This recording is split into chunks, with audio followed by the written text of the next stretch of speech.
ನೀವೆಲ್ಲ ಅನ್ಕೊಂಡಿರ್ಬೋದು ಇವತ್ತು ನಾನು ಸೆಂಟರ್ ಆಫ್ ಅಟ್ರಾಕ್ಟ್ ಅಂತ, ಬಟ್ ನನಗೆ ನಾನು ಬಲಿಕ ಅಟ್ರಾಕ್ಟ್ ಆಗ್ತಾ ಇದ್ದೀನಿ. ನಾನು ಫಸ್ಟ್ ಹೇಳಿದ ಮಾತು ಕೇಕ್ ಬೇಡ ನನಗೆ, ನಾನು ಆರಾಮಾಗಿರ್ತೀನಿ.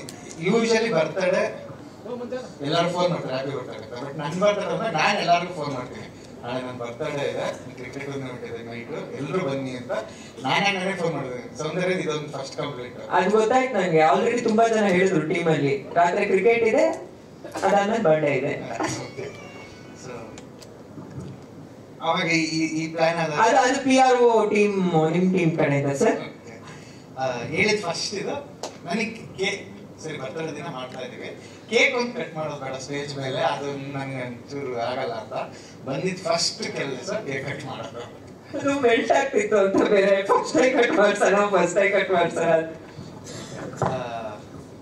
ಇನ್ನೊಂದು ಈ ಫಂಕ್ಷನ್ ಸ್ವಲ್ಪ ಸಂಧಿ ಸಮಾರಾಧನೆ ನಡೆದಂಗೆ ಆಗಿದೆ ನನ್ನ ಲೈಫಲ್ಲಿ. ಯಾಕಂದ್ರೆ ಏರುಪೇರಲ್ಲೇ ಇದ್ದ ಮೂವಿ ಬೇರೆ ಬೇರೆ ವರ್ಷದಲ್ಲಿ ಶುರು ಮಾಡಿದ್ ನಾನು, ಬಟ್ ಎಲ್ಲ ರಿಲೀಸ್ ಟೈಮಲ್ಲಿ ಒಟ್ಟಿಗೆ ಹೋಗ್ಬಿಟ್ಟಿದೆ. ಸೊ ಈ ಮೂವಿನ ಆಕ್ಚುಲಿ ನವೆಂಬರ್ 14th ಅಂತ ಪ್ಲಾನ್ ಮಾಡ್ಕೊಂಡ. ಅವಾಗ ಕುಂಬಳಕಾಯಿ ಹೊಡೆದಾಗ ನವೆಂಬರ್ 14ಗೆ ಈ ಮೂವಿ ಅಂತ ಪ್ಲಾನ್ ಮಾಡ್ಕೊಂಡು, ಬಟ್ ಅದು ಡಿಸೆಂಬರ್ 25th ಅಂತ ಪ್ಲಾನ್ ಮಾಡ್ಕೊಂಡು, ಬಟ್ ಡಿಸೆಂಬರ್ 25th ದೊಡ್ಡ ಮೂವೀಸ್ ಬರ್ತಿರೋದ್ರಿಂದ ಸೊ ನಾವು ಅರ್ಲಿ ಆಗೋಣ ಅಂತ ನವೆಂಬರ್ 14th ಪ್ಲಾನ್ ಮಾಡ್ಕೊಂಡು. ಅವಾಗ ಸರಿ ಇದು ಗತಯುಗದಲ್ಲಿ ಸುನಿ ಸಿನಿಮಾಸ್ ಇದೆ, ಇದ್ರಲ್ಲಿ ರಾಮ್ ಮೂವೀಸ್ ಇದೆ. ರಾಮ್ ಮೂವೀಸ್ ಸುನಿ ಸಿನಿಮಾಸ್ ಇದ್ದಂಗೆ. ಸೊ ಇದರಲ್ಲಿ ನಾನು ಏನ್ ಕ್ಲಾರಿಟಿ ಬೇಕಾದ್ರೆ ತಗೋದು. ಸೊ ನಾನು ಒಂದೇ ಮಾತು ಅಲ್ಲಿ ಕೊಟ್ಟೆ, ಎಫೆಕ್ಟ್ಸ್ ಅವರು ಎಲ್ಲರೂ ಬಂದು ಒಂದು ಮೀಟಿಂಗ್ ಮಾಡಿದ ತಕ್ಷಣ ನಾನು ಹೇಳಿದೆ, ಇಲ್ಲ ನವೆಂಬರ್ 14th ಗತಯುಗ ಬರೋಣ, ಆಮೇಲೆ ನಾನು ಬರ್ತೀನಿ ಅದನ್ನ ಹೇಳ್ಬೋದು ಅಂತ ಹೇಳಿ ಪುಷ್ ಮಾಡ್ಕೊಂಡು. ಸೊ ನಾನು ಫಸ್ಟ್ ಈ ಮೂವಿಲಿ ಎಲ್ರಿಗೂ ನಾನು ಕ್ಷಮೆ ಕೇಳಬೇಕು. ಯಾಕಂದ್ರೆ ಈ ಮೂವಿಲಿ ಬುಗುರಿ ಥರ ಆಡ್ಸ್ಕೊಬಿಟ್ಟಿದ್ದೀನಿ, ಯಾವಾಗ ಪುಷ್ ಮಾಡ್ಕೊಂಡು. ಅಂದ್ರೆ ಏನೋ ರಿಲೀಸ್ ಮಾಡೋಣ ಅಂತ ಎಲ್ಲ ರೆಡಿ ಮಾಡ್ಕೊತೀವಿ. ಪ್ರಾಡಕ್ಟ್ ಈ ಮೂವಿ ಪ್ರಾಡಕ್ಟ್ ರೆಡಿ ಆಗಿ 1 ವರ್ಷ ಆಯ್ತು, ನಾವೆಲ್ಲ ಮೂವಿ ನೋಡಿ 1 ವರ್ಷ ಆಗಿದೆ ಆಲ್ಮೋಸ್ಟ್. ಸೊ ಏನೋ ಹೇಳಿ ಪುಷ್ ಮಾಡ್ತಾನೆ ಇದ್ದೀನಿ ನಾನು, ಪುಷ್ ಮಾಡ್ಕೊಂಡೆ ಮುಂದೆ. ಸೊ ಈ ಸಾಂಗ್ ರಿಲೀಸ್ ಅಂತ ಶೀಲಂ ಫಿಕ್ಸ್ ಆಗ್ಬಿಟ್ಟಿದ್ರು. ಅವ್ರು ಜಸ್ಟ್ ಕಾಯ್ತಿದ್ರು ಅಷ್ಟೇ, ಯಾವಾಗ ನಮ್ಗೆ ಒಳ್ಳೆ ಡೇಟ್ ಬೇಕು ಅಂತ. ಸೊ ಫಸ್ಟ್ ಇದು ಇವ್ರು ಸರ್ಪ್ರೈಸ್ ಆಗಿ ಬಿಡೋಣ ಅಂತ ಪ್ಲಾನ್ ಮಾಡ್ಕೊಂಡಿದ್ರು ಇವರೆಲ್ಲರೂ. ಸಾಂಗ್ ಸರಿಗಮಪ ಇಂದ ಫೋನ್ ಬರುತ್ತೆ, ನಿಮ್ ಸಾಂಗ್ ರಿಲೀಸ್ಗೆ ಈ ಡಾಕ್ಯುಮೆಂಟ್ಸ್ ಹಿಂಗೆ ಕಳಿಸಿ ಅಂತ. ನಾನು ಈ ಸರಿಗಮಪ ಇಂದ ಸಾಂಗ್ ರಿಲೀಸ್ ಹೆಂಗೆ, ಡಾಕ್ಯುಮೆಂಟ್ಸ್ಗಳು ಯಾವ್ದು ಹೇಗೆ ಅಂತ ಆಮೇಲೆ ನಾನು ಕೇಳಿದೆ, ಇಲ್ಲ ಹಿಂಗೆ ಏನಾದ್ರು ಪ್ಲಾನ್ ಇಡ್ತಿದೆ ಅಂತ. ಹೊತ್ತು ಈ ರೀತಿ 1 ಶಾರ್ಟ್ ಸಾಂಗ್ ಹಿಂಗೆ ಬಿಡೋಣ ಅಂತ ಮಾಡೋದು ಮಾಡ್ತಾ ಇದ್ವಿ, ಪಬ್ಲಿಸಿಟಿ ಮಾಡೋಣ ಅಂದ್ಬಿಟ್ಟು ಸರಿ ಪ್ರೆಸ್ ಮೀಟ್ ಅರೇಂಜ್ ಮಾಡೋಣ ಅಂತ ಹೇಳಿ ಈ ರೀತಿ ಬಂದು. ಈ ಸಾಂಗ್ ಮೂವಿಲಿ ಬೇರೆ ಬೇರೆ ಸಿಚುವೇಶನ್ಸ್ ಅಲ್ಲಿ ಬರುತ್ತೆ, ಅದಕ್ಕೆ ತಕ್ಕನಾಗಿ ಬರ್ತಿದ್ದಂತ ಸಾಂಗ್ ಇದು. ಬಟ್ ರಮೇಶ್ ಸರ್ ಹೇಳಿದ್ರು, ಅಂದ್ರೆ ಸಾಂಗ್ ಒಂದು ಫ್ಲೋರ್ ಬಂದ್ರೆ ಐಡಿಯಾ ಚೆನ್ನಾಗಿರುತ್ತೆ, ಸೊ ಇದನ್ನ ಹೇಗಾದ್ರು ಪ್ರಮೋಷನ್ ಸಾಂಗ್ ತರ ಈ ರೀತಿ ಮಾಡೋಣ ಅಂತ. ಸೊ ಆಮೇಲೆ ಈ ರೀತಿ ಟೆಕ್ನಿಷಿಯನ್ಸ್ ನನ್ನ ಜೊತೆ ಇದ್ರೆ ನಾನು ಏನ್ ಬೇಕಾದ್ರೂ ಮಾಡ್ಬೋದು. ಅಂದ್ರೆ ನಾನು ನೆಕ್ಸ್ಟ್ ಸಿನಿಮಾನ 1 ಟೇಕ್ ತಗೊಂತೀನಿ ಅಂತ, ಇಡೀ ಸಿನಿಮಾನ 1 ಟೇಕಲ್ಲಿ ತಗೊಂತೀನಿ ಅಂದ್ರೆ ಇವ್ರು ಹೆಗ್ಲ ಮೇಲೆ ಹಾಕೊಳ್ತಾರೆ ಅಂದ್ರೆ ನಾನು ಇಡೀ ಸಿನಿಮಾನ 1 ಟೇಕಲ್ಲಿ ತಗೋದು. ಯಾಕಂದ್ರೆ ನಾನು ಏನ್ ಬೇಕಾದ್ರೂ ಹೇಳ್ಬೋದು. ಸೊ ಈ ಸಾಂಗ್ ಹೇಳಿದೆ, ಓಕೆ ಈ ರೀತಿ ಮಾಡ್ಕೊಳ್ಳೋಣ, 1 ಟೇಕಲ್ಲಿ 1 ಶಾರ್ಟ್ ಅಲ್ಲಿ ತಗೊಳ್ಳೋಣ ಅಂತ. ಸರಿ ಅಂತ ಅದಕ್ಕೆ ಪ್ರಿಪರೇಷನ್ಸ್ ಶುರುವಾಯಿತು. ಸೊ ಪ್ರಾಕ್ಟೀಸ್ ಮಾಡಿದ್ರು ಎಲ್ಲ ತುಂಬಾ. ಬಟ್ ಆಕ್ಚುಯಲ್ ವರ್ಕಿಗೂ ಮತ್ತೆ ಪ್ಲಾನಿಂಗಿಗೂ ಹೇಗಿರುತ್ತೆ ಅಂದ್ರೆ ಇವ್ರು ಈ ರೀತಿ ಒಂದು ಹಾಲಲ್ಲಿ ರಿಹರ್ಸಲ್ ಮಾಡಿದ್ರು, ಇಲ್ಲೋದ್ರು ಪಟ್ ಅಂತ, ಇಲ್ಲಿ ಬಂದ್ರು ಕ್ಯಾಮ್ರಾದ ರಿಂಗಿಂಗ್ ಅನ್ಕೊಂಡ್ರು. ಬಟ್ ನಾವು ಓಕೆ ಸಾಂಗ್ ಶೂಟ್ ದಿವಸ ಪ್ಲೇಸ್ಮೆಂಟ್ ಎಲ್ಲ ತಗೊಂಡಾಗ ಕ್ಯಾಮ್ರಾಮನಿಗೆ ಸ್ವಲ್ಪ ಕನ್ಫ್ಯೂಸ್ ಆಯ್ತು, ಇಲ್ಲಿಂದ ಇಲ್ಲಿ ಬರೋಕ್ಕೆ ಡಿಸ್ಟೆನ್ಸ್ ಜಾಸ್ತಿ ಇದೆ ಆ ರೀತಿಯಿಂದ. ಸರಿ ಎಲ್ಲ ಆಯ್ತು, ಫಸ್ಟ್ ಟೇಕ್ ಆಯ್ತು. ಇವ್ರು ಅಂದ್ರೆ ಅದು ಫಾಲೋ ಫೋಕಸ್, ಇವ್ರೆಲ್ಲ ಹೋಗ್ತಾರೆ ಅಲ್ಲಿಗೆ ಲೈಟ್ ಆಗ್ಬಿಡೋದು. ನಂಬರ್ಸ್ ಕೊಟ್ಕೊಂಡಿದ್ರು, ನೀವು ಫಸ್ಟ್ ಸಾಂಗ್ ಬಿಫೋರ್ ನೋಡ್ಬೇಕಾಯ್ತು. ಈ ಬಿಲ್ಡಿಂಗ್ ಪಕ್ಕ ಆರ್ಕಿಟೆಕ್ಚರ್ ಒಂದು ಇದಿಟ್ಕೊಂಡಿರ್ತಲ್ಲ, ಆ ರೀತಿ ಇಟ್ಕೊಂಡು ವಿಲಿಯಂ ಸರ್ ಮಧು ಸರ್ ವರ್ಕ್ ಮಾಡ್ತಾ ಇದ್ರು. ನಾನು ನೋಡ್ತಿದ್ದೆ, ಈ 7 ಇಂದ 9 ಬರ್ಬೇಕು, ಈ ರೀತಿ ಸ್ಕೇಲ್ ಎಲ್ಲ ಹಾಕಿ ಇದು ಮಾಡ್ತಾ ಇದ್ರು. ಓಕೆ ಈ ರೀತಿ ಶೂಟ್ ಆಗ್ತಿದೆ ಅಂತ. ಸೊ ಆಮೇಲೆ ಫಸ್ಟ್ ಟೇಕಲ್ಲಿ ಹೋದ್ರು, ಅರ್ಧದಲ್ಲಿ ಎಲ್ಲೋ ಇವ್ರ ಮೇಲೆ ಲೈಟ್ ಹಾಕೋದನ್ನ ತೆಗೆದು ಬೇರೆ ಕಡೆ ಲೈಟ್ ಹಾಕೋದು, ಶಾರ್ಟ್ ಕಟ್ ಆಯ್ತು. 2ನೇದು ಇಲ್ಲ ಸೆಂಟ್ರಲ್ ಕಟ್ ಆಯ್ತು. 3ನೇದು ಆಗ್ತದೆ. 5ನೇದು ಪ್ರೊಡ್ಯೂಸರ್ ಮಾತಾಡ್ತಾನೆ ಕಟ್ ಆಯ್ತು. ನನಗೆ ಎಷ್ಟು ಖುಷಿ ಆಯ್ತು ಅಂದ್ರೆ ಈ ಶಾರ್ಟ್ ಇಲ್ಲೇ ಕಟ್ ಆಗ್ತಿಲ್ಲ ಅಂತ. ಇಲ್ಲಿದೆ ಈಗ ಅಫ್ಕೋರ್ಸ್ 13ನೇ 14ನೇ ಆರ್ಟಿಸ್ಟ್ ಎನರ್ಜಿ ಹೋಗ್ಬಿಟ್ಟಿದೆ ಪಾಪ. ಅವ್ರಿಗೆ ಮಾಡಿ ಮಾಡಿ ಮಾಡಿ ಬಿದ್ದು ಒಂದು ಫ್ಲೋರ್ ಮೂಮೆಂಟ್ ಇದೆಯಲ್ಲ, ಶೀಲಮು ಫಸ್ಟ್ ಶಾರ್ಟು ನೀರ್ ಹೋದಂಗೆ ಹೋಗಿದ್ರು, ಈಗ ಹೋದಂಗೆ ಮಾಡ್ತಾರೆ. ಅಂದ್ರೆ ನಮ್ಮ ಹತ್ರ ಇದೆ, ಇದ್ರ ಮೇಕಿಂಗ್ ಒಂದು ವಿಡಿಯೋ ಇದೆ ನಮ್ದು, ಅದು ಬಿಡಿ ಸರ್, ನೆಕ್ಸ್ಟ್ ಬಿಡ್ತೀವಿ. ಬಟ್ ಡಿಫರೆನ್ಸ್ ಏನಂದ್ರೆ ಫೈನಲ್ 14ನೇ ಟೇಕ್ ಮೇಕಿಂಗ್ ಆಯ್ತಲ್ಲ ಅವ್ನು ಮಲಗುಡಿದ್ದ ಅಷ್ಟಲ್ಲ. ಈ ಫೈನಲ್ ಆಗಿ ಟೇಕಿಂಗ್ ಮೇಕಿಂಗ್ ಇಲ್ಲ ನಮ್ಮ ಹತ್ರ, ಒಂದು 500-600 ಟೇಕಿಂಗ್ ಮೇಕಿಂಗ್ ಇದೆ ನಮ್ಮ ಹತ್ರ. ಸೊ ಅದಾದ್ಮೇಲೆ ಒಂದ್ ಕಡೆ ಮಳೆ, ನನಗೂ ಆಕ್ಟಿಂಗ್ ಕಷ್ಟ ಅನ್ಸಿದ್ದು ಅವಾಗ.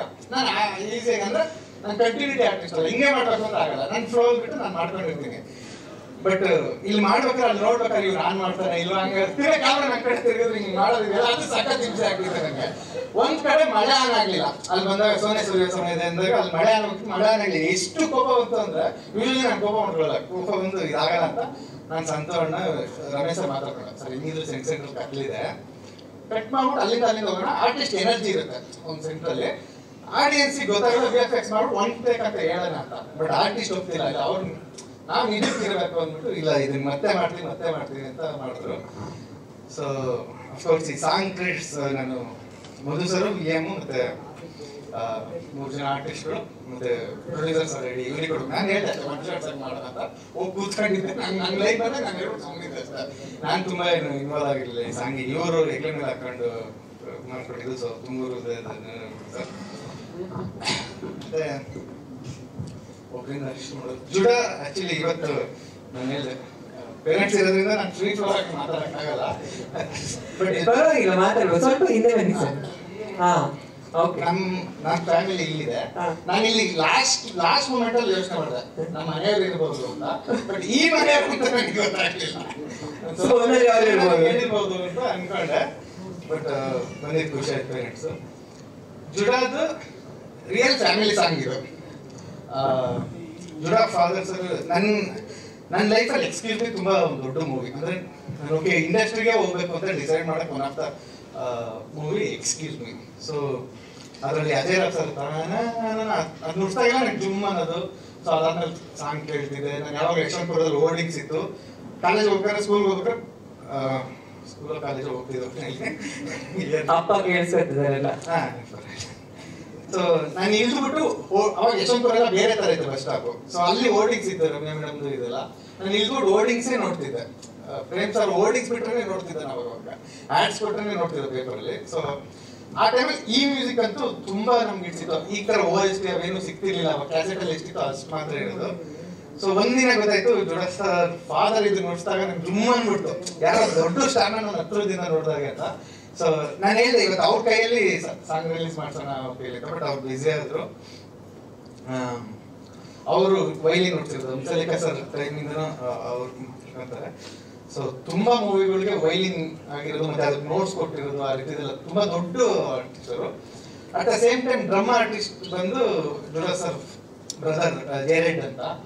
ಸೊ ಫಸ್ಟ್ ಅಲ್ಮೇಲದಲ್ಲಿ ನಂಗೆ ಅಷ್ಟು ಗೊತ್ತಾಗಿಲ್ಲ. ಚಮಕಲ್ಲಿ ಯಾವ್ದು ಎಲ್ಲೇ ಒಂದು ಮಿನಿಮಮ್ ಬಜೆಟ್ ಏನೋ ಬೇರೆ ಕಾರಣದಿಂದ ಬೇರೆ ರೀತಿ ವರ್ಕ್ ಮಾಡ್ತಿದ್ದೋ, ಯಾವ್ದು ಎಲ್ಲೇ ಸೀನ್ ನೋಡಿದ್ರು ಒಂದು ಡ್ರಮ್ಸ್ ಇರೋದು ವೈಲಿನ್ ಇರೋದು, ಡ್ರಮ್ಸ್ ಇರೋದು ವೈಲಿನ್ ಇರೋದು. ಯಾಕೆಂದ್ರೆ ಅದು ಹೋಮ್ ಪ್ರೊಡಕ್ಷನ್ ಆಗಿತ್ತು ಅಲ್ಲಿ ಪ್ರೂವ್ ಮಾಡ್ಕೊಳಕ್ಕೋಸ್ಕರ. ಏನಿದು ಇಷ್ಟು ರಿಪೀಟ್ ಆಗ್ತಿದೆ ಡ್ರಮ್ಸ್ ವೈಲಿನ್, ಎಷ್ಟಾಗ್ತಿದೆ ಬಜೆಟ್ ಅಂತ. ಆಮೇಲೆ ಸ್ಲೋಲಿ ಗೊತ್ತಾಯ್ತು ಇದು ಹೋಮ್ ಪ್ರೊಡಕ್ಷನ್ ಆಗ್ತಿದೆ ಅಂತ. ಅಟ್ ದ ಸೇಮ್ ಟೈಮ್ ಜುಡಾಗ ನಮ್ದು ರ್ಯಾಪ್ ಅಂದ್ರೆ ಈಗ ಕ್ಲಿಯರ್ ಆಗ್ಬಿಟ್ಟಿದೆ. ನೀವು ಹೇಳಿದ್ರಲ್ಲ ಏನ್ ಸೀಕ್ರೆಟ್ ನಿಮ್ಮ ಮೂವಿ ಅಂತ. ನಾನು ಜುಡಾ ಬರೀ ಮ್ಯೂಸಿಕ್ ಬಗ್ಗೆ ಅಲ್ಲ, ಲೈಫ್ ಬಗ್ಗೆ ಎಲ್ಲ ಮಾತಾಡ್ತಿರ್ತೀವಿ, ಫೈನಾನ್ಷಿಯಲ್ ಇರೋ. ಸೊ ಲೋನ್ ಕ್ಯಾರಿ ಓವರ್ ಆದಂಗೆ ನನಗೆ ಗೊತ್ತಾಗ್ತದೆ ನೆಕ್ಸ್ಟ್ ಮೂವಿ ಹಾಕೊಂಡ್ರೆ ನಾನು ಲೋನ್ ರಿಕವರಿ ಆಗ್ತೀನಿ ಅಂತ. ಸೊ ಅದಕ್ಕೆ ಬಟ್ ಅಂದ್ರೆ ನಾವ್ ಹೇಳ್ಬೇಕಾಗಿಲ್ಲ ಅಷ್ಟೇ. ಈಗ ನೋಡಿ ಸಾರಿ ಈ ಗತ ವೈಭವ ತಗೊಂಡ್ರೆ ತುಂಬಾ ಹಳೆ ಮ್ಯೂಸಿಕ್ ಅಂದ್ರೆ ಅದು ಚರ್ಮವಾದ್ಯ ಮಾತ್ರ ಯೂಸ್ ಮಾಡ್ತೀನಿ ಅಂತ ಜುಡಾನೇ ನಿಂತಾರೆ ನನ್ನ ಸಪೋರ್ಟ್ಗೆ, ಪ್ಲಾಸ್ಟಿಕ್ ಯೂಸ್ ಮಾಡೋದು ಬೇಡ ಅಂತ. ಸೊ ಇದು ಬಂದ್ರೆ Judah is basically rock star. ಅವರು ಕಾಲೇಜ್ ಡೇಸ್ ಅಲ್ಲೇ ಅವರು ಗಿಟಾರ್ ಇಟ್ಕೊಂಡು ಮ್ಯೂಸಿಕ್ ಮಾಡಿಸ್ತಾರೆ ಟೀಮ್ ಇರೋದು ಅಂತಾರು. ಸೊ ಅವ್ನು ಮಂಗಳೂರು ಸ್ಟೈಲ್ಗೆ ಹೋಗಿ ಅಲ್ಲಿಂದ ಹತ್ತು ಆ ರೀತಿ ಸಾಂಗ್ ಕೊಡ್ತಾರೆ ಅಂದ್ರೆ ಸೊ ನನ್ಗೆ ಈಸಿ. ಯಾವುದೇ ಕತೆ ಮಾಡಿದ್ರು ಅದು ಜುಡಾ ಒಪ್ಕೊಂಡ್ರೆ ಅಫ್ಕೋರ್ಸ್ ಬೇರೆ ಮ್ಯೂಸಿಕ್ ಡೈರೆಕ್ಟರ್ ಹಂಗೆ ಒಪ್ಕೊಂಡ್ರೆ. ಅಟ್ ದ ಸೇಮ್ ಟೈಮ್ ಹಂಗೆ ಮಾತಾಡ್ಬೇಕಾದ್ರೆ ನನಗೆ ಎಷ್ಟು ಕನ್ಫ್ಯೂಷನ್ ಆಗ್ತಿದೆ ಜುಡಾ ಅಂದ್ರೆ ನಾನು ಅವಾಯ್ಡ್ ಮಾಡೋದು ಜುಡಾನ ಅಂತ. ವಿರಾಜಿಗೆ ದೇವರು ವಿಚ್ ಮಾಡಿದಾಗ ಟ್ಯೂನ್ ಕಳ್ಸ್ಬೇಕಾದ್ರೆ ಟ್ಯೂನ್ ಕಳ್ಸು ಅಂತ ಈ ಬರುತ್ತೆ ಟ್ಯೂನ್ ಪ್ಲೇ ಮಾಡ್ತೀನಿ, ನೋಡಿದ್ರೆ ಅದು ಮೊಡಕೋಗಿದ್ದು ಟ್ಯೂನ್ ಆಗಿರುತ್ತೆ. ಈ ರೀತಿ ನನಗೆ ತುಂಬಾ ಕನ್ಫ್ಯೂಸ್ ಆಗಿದೆ ಜುಡಾ ಜೊತೆ. But at the same time ನಾವಿಬ್ರು ಧರ್ಮ ಬೇರೆ ಅಷ್ಟೇ, ಬಟ್ ಬ್ರದರ್ಸ್ ನಾವಿಬ್ರು. ಸೊ ನನಗೆ ತುಂಬಾ ಒಡನಾಟ ಇದೆ. ಇನ್ನೇನಾದ್ರೂ ಹೇಳ್ಬೇಕಿಲ್ಲ, ನೀನ್ ಹೇಳ್ಕೊಟ್ಟಿದ್ದಲ್ಲ ಇದನ್ನ. ಇನ್ನು ಅಟ್ ದ ಸೇಮ್ ಟೈಮ್ ಸಂಕೋಣ ನಾನು ನನ್ನ ಲೈಫಲ್ಲಿ ಫಸ್ಟ್ ಆಟೋಗ್ರಾಫ್ ಹಾಕ್ಸ್ಕೊಂಡಿದ್ದೆ ಟೆಕ್ನಿಷಿಯನ್ ಸಂತೋಣ. ಸೊ ಇವತ್ತು ಇದೆ ಸಂತೋಣ ತೋರಿಸಿದ್ದೀನಿ. ಹೋಗಿ ನಾನು ಇನ್ನ ಕಾಲೇಜ್ ಒಳಗೆ ಕೇಳಿಂದ ನನಗೆ 3 ಕಾರ್ಡ್ ಸಿಕ್ಕಿತ್ತು. ಸೊ ಹಾಕಿಸ್ಕೊಂಡಿದ್ದು ನಾನು ಫ್ಯಾನ್ ಆದ್ಮೇಲೆ ನಾವು ವರ್ಕ್ ಮಾಡೋದು ಚಮಕ್ಕು. ಸೊ ಅದಕ್ಕೆ ಅವ್ರಿಗೆ ಸ್ಟೇಟ್ ಅವಾರ್ಡ್ ಸಿಕ್ತು. ಅದಾದ್ಮೇಲೆ ನಾನು ಹಂಗೆ ಕ್ಯಾರಿಯರ್ ಆಗಿದ್ದೀನಿ, ಕಂಟಿನ್ಯೂ ಆಗಿದ್ದೀನಿ. ಅಟ್ ದ ಸೇಮ್ ಟೈಮ್ ನನ್ನ ಬಲಗಣ್ಣು ಸ್ವಲ್ಪ ಅವ್ರಿಗೆ ಸೊ ಅವತಾರ ಪುರುಷ ಅದೊಂದು ಬೇರೆ ರೀತಿ ರವಿ ಬರೋದು ಎಲ್ಲ ಇರೋದು. ಬಟ್ ಈ ಸಾಂಗ್ ಅಂದ್ರೆ ಸಂತೋಷ ಕರ್ನಾಟಕದ ಮಾಡ್ಕೊಂಡು ಮಾಡ್ತಿದ್ರು ಆ ಟೈಮಲ್ಲಿ.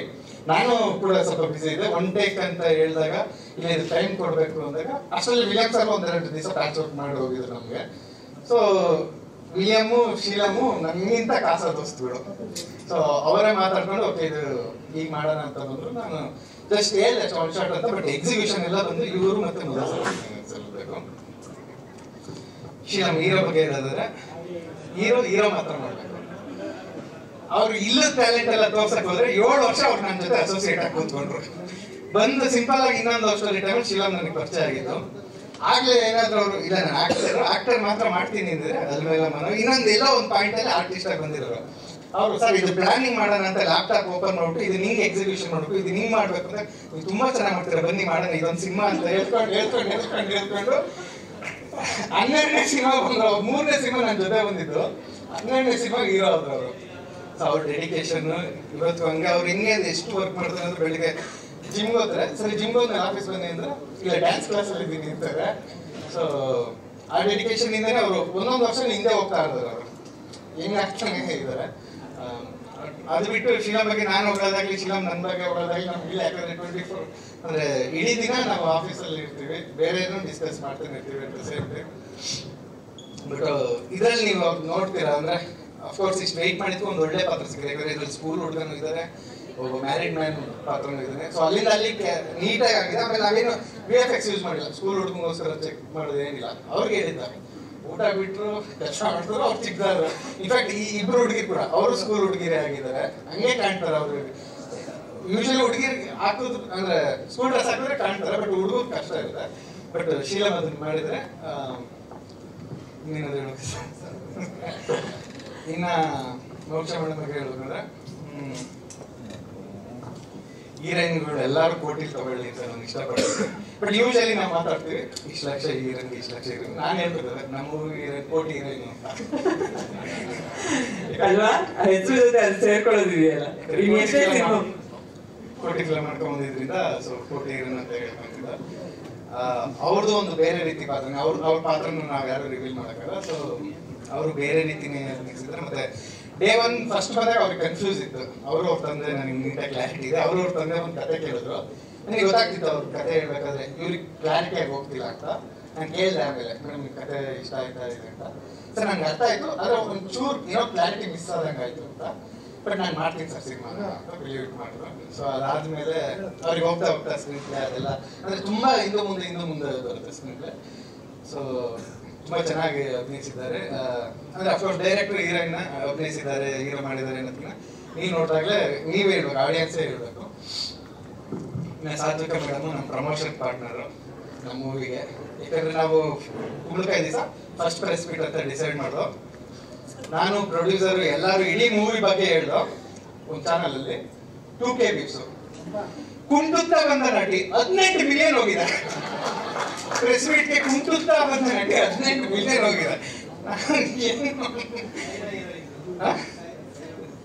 ಸೈರಾ ಸಾಂಗಿಗೆಲ್ಲ ಇವ್ರದ್ದು ಇವ್ರು ಬಿದ್ದಿರೋದಕ್ಕೆಲ್ಲ ಸೈರಾ ಸಾಂಗ್ ಹಾಕೊಂಡು ಎಲ್ಲ ಫುಲ್ ಒಂದೊಂದು ವ್ಯೂಸ್. ಆ ಪ್ರೆಸ್ ಮೀಟ್ ಅಲ್ಲಿ ನೀವ್ ಯಾವ ಪಾಯಿಂಟಿಗೆ ಬಂದ್ರೆ ಗೊತ್ತಾ ಮೇಡಮ್? ನೀವು ರಮೇಶ್ ಸರ್ ಇಟ್ಕೊಂಡು ಸುನಿ ಸರ್ ಫಸ್ಟ್ ಒಂದು ಸಲ ಪ್ರೇಮ ಕಥೆ ಆದ್ಮೇಲೆ ಈ ಫಿಲಮ್ ತೋರ್ಸಿದ್ರು. ನನಗೇನು ಕತೆ ಹೇಳಿದ್ರು, ನನಗೇನು ಅಂತ ವರ್ಕ್ ಆಗಿಲ್ಲ. ಅಷ್ಟೇ ಅಲ್ಲಿ ನೆಕ್ಸ್ಟ್ ವರ್ಷ ನೋಡ್ತಾ ಇದ್ರು ಏನಾಯ್ತು ಇಲ್ಲಿ. ಆಮೇಲೆ ಅವ್ರು ಸಿನಿಮಾ ನೋಡಿದ್ರು. ಸಿನಿಮಾ ನೋಡಿದಾಗ ನಾನು ತುಂಬಾ ಇಷ್ಟ ತಗೊಂಡೆ ಅಂತ ಅವ್ರು ಹೇಳ್ಬೇಕಾಗಿತ್ತು. ಇವ್ರು ಬಂದಿದ್ದು ಹೆಂಗಿತ್ತು ಅಂದ್ರೆ ಸಿನಿಮಾ ಕತೆ ಹೇಳಿದ್ರು, ನನ್ಗೇನು ವರ್ಕ್ ಆಗಿಲ್ಲ. ಅಷ್ಟರಲ್ಲಿ ಏನು ಹೀರೋನ್ ಬಂದ್ರು, ಜಾಗ ಬಿಡಿ ಬಂದ್ರು. ಇನ್ನೊಬ್ರು ಯಾರೋ ಕ್ವಶನ್ ಮೇಡಮ್ ಏನಾಯ್ತು ಅಂದ್ರು. ನಾನು ಯೂಟ್ಯೂಬ್ ನೋಡ್ತಾ ಇದ್ದೀನಿ ವರ್ಕ್ ಆಗಿಲ್ಲ ಅಂತ ಹೇಳಿ ಅಲ್ಲಿ ನಿಂತಿದ್ದದು. ಸೊ ರಮೇಶ್ ಸರ್ ಸಿನಿಮಾ ತಗೊಂಡಿದ ತಕ್ಷಣ ನೋಡಿದ ತಕ್ಷಣ ಕಾಲ್ ಮಾಡಿದ್ರು, ಸರ್ ಈ ಸಿನಿಮಾ ನಾನು ಟೇಕ್ ಓವರ್ ಮಾಡ್ತೀನಿ ಅಂತ. ಅಫ್ಕೋರ್ಸ್ ಈ 4 ಜನ ಏನಿದ್ದಾರೆ ಇವರು ನಾವು ರಮೇಶ್ ಸರ್ ಸಿಗ್ತಾ ಇದೀವಿ ಅಂದಾಗ 5 ಚೇರ್ ಬರುತ್ತೆ. ಅಂದ್ರೆ ಒಂದು ಸಲ ಬರಬೇಕಾದ ಟೈಮಲ್ಲಿ ಸೊ ರಂಗಪ್ಪಣ್ಣ ಅನ್ನೋರು ರಮೇಶ್ ಸರ್ ಗುರುಗಳಾಗಿ ನೋಡ್ತಾರೆ. ಇನ್ನು ಮಿಕ್ಕಿದ್ದು ಎಷ್ಟೇ ಖರ್ಚಾಗಲಿ ಪರವಾಗಿಲ್ಲ ಲೋಕೇಶ್ ಅವ್ರು ನಾವು ರೇಗಿಸ್ಕೊಂಡು ಹೇಳ್ತೀವಿ. ಅವ್ರು ಫಸ್ಟ್ ಶಾಟ್ ಹೇಳಿದ್ರು ಎಷ್ಟೇ ಖರ್ಚಾದ್ರೂ ಪರವಾಗಿಲ್ಲ ಅಂತ ಲಾಸ್ಟ್ ಶಾಟ್ ಬರ್ತಾ ಖರ್ಚು ಎಷ್ಟಾಗಲಿ ಬಿಟ್ಬಿಡಪ್ಪ ನಮ್ಮ ಫಸ್ಟ್ ಆಗಿದ್ರು ಅವರು. ಆಮೇಲೆ ರಮೇಶ್ ಸರ್ ನೀವೊಂದು ತಪ್ಪು ತಿಳ್ಕೊಂಡಿದ್ದೀರಾ, ಅಲ್ಲಿ ಮ್ಯೂಸಿಕ್ ಬಾಯ್ಸ್ ಪ್ರೊಡಕ್ಷನ್ ಅವರೆಲ್ಲ ಬಂದು ಚಪ್ಪಾಳೆ ತಟ್ಟಿದ್ರಲ್ಲ ನೋಡ್ ಖುಷಿ ಆಗಲ್ಲ, ಮುಗಿಸೋದ್ರಲ್ಲ ಇವರು ಮುಗಿಸೋದ್ರಲ್ಲ ಅಂತ ಚಪ್ಪಾಳೆ ತಕ್ಕ ಹೋಗಿದ್ದವರು. ಅವ್ರು ಮೇಡಮ್ ಇದು ಇನ್ನೊಬ್ರು ಹೀರೋಯಿನ್ ಮಾಡ್ಬೇಕಾದ್ರೆ ಆಕ್ಚುಲಿ ಲಾಸ್ಟ್ ಮೂಮೆಂಟ್ ಅಲ್ಲಿ ಡೇಟ್ಸ್ ಅಂದ್ರೆ ನಾವು ಒಂಚೂರು ಖುಷಿ ಆದ ಡೇಟ್ಸ್ ಇದಾಯ್ತು. ಸೊ ಒಂದಿನ ಹಿಂದೆ ಹೇಳಿದ್ರು ಸಾತ್ವಿಕ ಮೇಡಮ್ಗೆ. ಅವರು ಜಸ್ಟ್ ಕತೆ ಸರ್ ಮಾಡ್ತೀನಿ ಅಂತ ಹೇಳಿದ್ರು. ಬಟ್ ಅಂದ್ರೆ ಕೋಇನ್ಸಿಡೆನ್ಸ್ಗಳು ಸಿನಿಮಾ ಆದಷ್ಟು ತಗೊಳ್ತೇನಂತೆ ಅವ್ರದ್ದು ಕ್ಲಾರಿಟಿ ಸಿಗ್ತಿಲ್ಲ ಈ ಪಾತ್ರ ಏನ್ ಸ್ಟ್ಯಾಂಡರ್ಡ್ ಆಗಿದೆ ಅಂತ. ಸೊ ಇವ್ರು ಫಸ್ಟ್ ಡೇ ಸೀನ್ ಕೊಟ್ಟು ಅಭಿನಯಿಸ್ಬೇಕಾದ್ರೆ ಸೇಮ್ ಅದೇ ರೀತಿ ಒಂದು ಡಿಸ್ಟರ್ಬಿಂಗ್ ಆ ರೀತಿ ತುಂಬಾ ಚೆನ್ನಾಗಿ ಅಭಿನಯಿಸಿದ್ರು. ಇಡೀ ಮೂವಿನವರು ಅಂದ್ರೆ ಅವ್ರ ರಕ್ತದಲ್ಲೇ ನಟನೆ ಬಂದಿದೆ. ಅಟ್ ದ ಸೇಮ್ ಟೈಮ್ ಅವ್ರು ಬೇರೆ ರೀತಿ ಈ ಸಿನಿಮಾ ಬಂದಾಗಲೇ ಸುಮ್ಮನೆ ನಾನೇ ಹೋಗ್ಬೇಕಂದ್ರೆ ಮತ್ತೆ ಆಯ್ತು ಇಲ್ಲ. ರಮೇಶ್ ಸರ್ ಅಫ್ಕೋರ್ಸ್ ನನ್ನ ಬ್ರದರ್ ಇದೆ. ಒಂದ್ಸಾಗಿ ನಾವೇನು ಫೈನಾನ್ಷಿಯಲಿ ಆಗಲಿ ಏನು ಮಾತಾಡಲ್ಲ, ಅದು ಲಾಸ್ ಇಷ್ಟು ಬಜೆಟ್ ಆಗುತ್ತೆ ಈ ರೀತಿ. ಯೂಶಲಿ ನಾವೊಂದು ಇಷ್ಟು ಬಜೆಟ್ ಆಗೋದು ಹಿಂಗೆ ಅಂತ ಹೇಳ್ಬೋದು. ಸರ್ ಕಾನ್ಸೆಪ್ಟ್ ಮಾತ್ರ ಕೇಳೋದು, ಬಜೆಟ್ ಏನಿದೆ ಅದು ನಾವು ನೋಡ್ಕೊಂತೀವಿ ಅಂತ.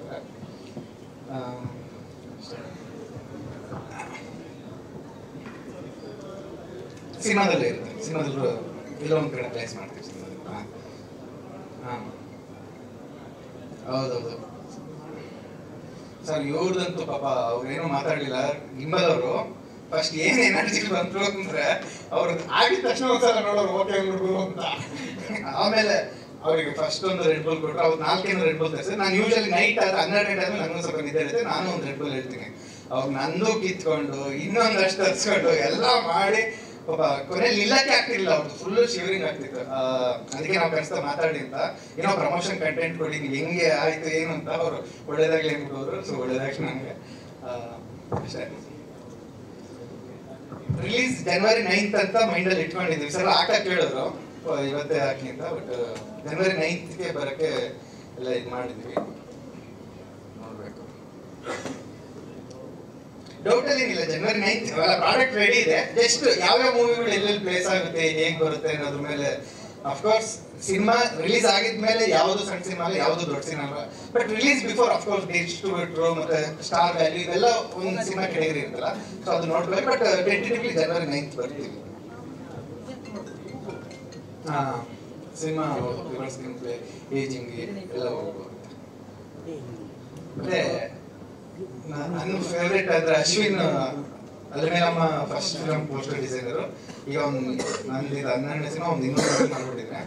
ಬಟ್ ಈ ಫಿಲಮ್ ಒಂದು ಪೋಸ್ಟರ್ ಮಾಡಿದ್ದಾನೆ ಇಲ್ಲಿದ್ದಲ್ಲ, ಈಗ ಅದೊಂದು ರಿಲೀಸ್ ಡೇಟ್ ಡಿಸೆಂಬರ್ ಅಂತ. One of the best posters ನನ್ನ ಲೈಫಲ್ಲಿ ನಾನು ನೋಡಿದ್ದು.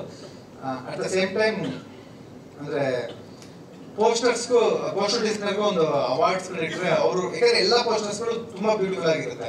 ಈ ಕೆಲವು ಅವಾರ್ಡ್ಸ್ಗಳು ಹೇಗಿರುತ್ತೆ ಅಂದ್ರೆ 5 ಜನ ಹೀರೋಗಳು ಬಂದ್ರೆ 5 ಜನಕ್ಕೂ ಕೊಟ್ಟಿರ್ತಾರೆ. ಒಂದು ಇಂಪ್ರೆಸಿವ್ ಹೀರೋ, ಸ್ಟೈಲಿಶ್ ಹೀರೋ ಆ ರೀತಿ ಎಲ್ಲ. ಸೊ ಟೆಕ್ನಿಷಿಯನ್ಸ್ ಕಡೆಲ್ಲ ಗಮನ ಕೊಟ್ಟು ಅವಾರ್ಡ್ಸ್ ಕೊಟ್ರೆ ಚೆನ್ನಾಗಿರುತ್ತೆ ಪೋಸ್ಟರ್ ಡಿಸೈನರ್ಗಳು. ಅವನು ಅದು ಬಿಟ್ಟಾಗ ಪೋಸ್ಟರ್ ಬಿಟ್ಟಾಗ ಗೊತ್ತಾಗುತ್ತೆ one of the best posters ಬಿಟ್ಟಿದ್ದಾರೆ.